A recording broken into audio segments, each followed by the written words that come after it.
Justice Chandrakumar గారు అంటే ఉద్యమ సమయంలో కేసీఆర్ గారు సంస్కరణకర్తగా కనిపించారు. సీఎం పీఠం ఎక్కిన మరుసటి రోజు నుండే ఒక పెట్టుబడిదారిగా కనిపించారు. ఏంటి కారణాలు? ఏంటి మార్పు? సంస్కరణ అనేటటువంటిది ఎక్కడ ఉండదు. అట్లీస్ట్ ఆయన స్పీచెస్లలో ప్రజల్ని రెచ్చగొట్టే విధానంలో కానివ్వండి, ఒక అట్లా కదండి. ఇప్పుడు అందరు చెప్తారు, ఇప్పుడు మోడీ కూడా చెప్తాడు బ్లాక్ మనీ బయటకు తీసుకొస్తాని. ఇప్పుడు అదే దిఖానేకే దాంతి అలగరైతే ఖానేకే దాంతి అలగరైతే తెలంగాణలో సామెత.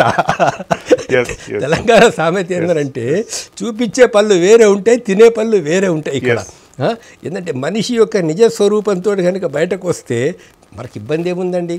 ఎవరికి ఇబ్బంది లేదు. భగవంతుడు మనకు ఒక ఇచ్చాడు, శరీరాన్ని కానీ ఆత్మను కానీ మనసును కానీ ఇచ్చాడు. లోపల ఒకటి బయట ఒకటి ఎందుకు చెప్పు, కాన్ఫ్లిక్ట్. కానీ ఇక్కడ కాన్ఫ్లిక్ట్ ఉంటుంది అన్నట్టు.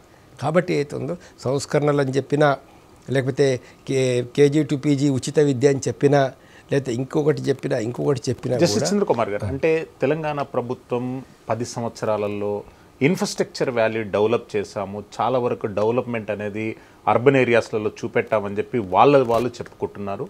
మీ దృష్టిలో కనిపిస్తున్నటువంటి అభివృద్ధిని ఎట్లా కొలమానం చేస్తారు? ఒక్కటండి, అభివృద్ధిని ఎవ్వరు ఆపలేరు. ఏ దేశంలో అయినా కొన్ని అభివృద్ధులు జరుగుతాయి. 2G నుంచి 3G వస్తుంది, 3G నుంచి 4G వస్తుంది, 4G నుంచి 5G వస్తుంది. ల్యాండ్ ఫోన్ దగ్గర సెల్ ఫోన్స్ వస్తాయి, సెల్ ఫోన్స్ దగ్గర ఇంకా డెవలప్మెంట్ అవుతుంది. ఇవాళ డీజిల్ కార్లు ఉన్నాయి, పెట్రోల్ కార్లు ఉన్నాయి, వాటి దగ్గర ఎలక్ట్రికల్ కార్లు వస్తాయి, లేకపోతే ఇంకొక రకమైన కార్లు వస్తాయి భవిష్యత్తు లోపల. ఇక్కడ కూర్చుండి కారే పైకి విమానంగా పోయేటటువంటి ఒక రోజులు కూడా ఇంకో 1 year లోపల వస్తాయి. చాలా చోట్ల రావచ్చు కూడా, మన హైదరాబాద్ కూడా రావచ్చు కూడా అలాంటిది. సో డెవలప్మెంట్ ఎప్పుడు జరుగుతూ ఉంటుంది. ఇప్పుడు నాగలతో దున్నే వాళ్ళు ఎప్పుడుతో నాగలతో దున్నారు, ట్రాక్టర్ వచ్చిన తర్వాత నాగళ్ళు పోతాయి.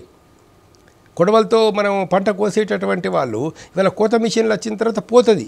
ఈ డెవలప్మెంట్ అనేది సైంటిఫిక్ డెవలప్మెంటు. ఇప్పుడు డిజిటల్ ఇండియా మార్చినా ఎన్నో బ్యాంకులకు ఎంతోమంది ఒక ప్రజలందరూ కూడా 80 కోట్ల మంది 90 కోట్ల మంది ఇవాళ బ్యాంక్ ఖాతాలు తెరిచారు అని మోడీ గవర్నమెంట్. అది నీ గొప్పతనం కాదు, అది డిజిటల్ డెవలప్మెంటు, టెక్నాలజికల్ డెవలప్మెంటు, అది జరుగుతుంది.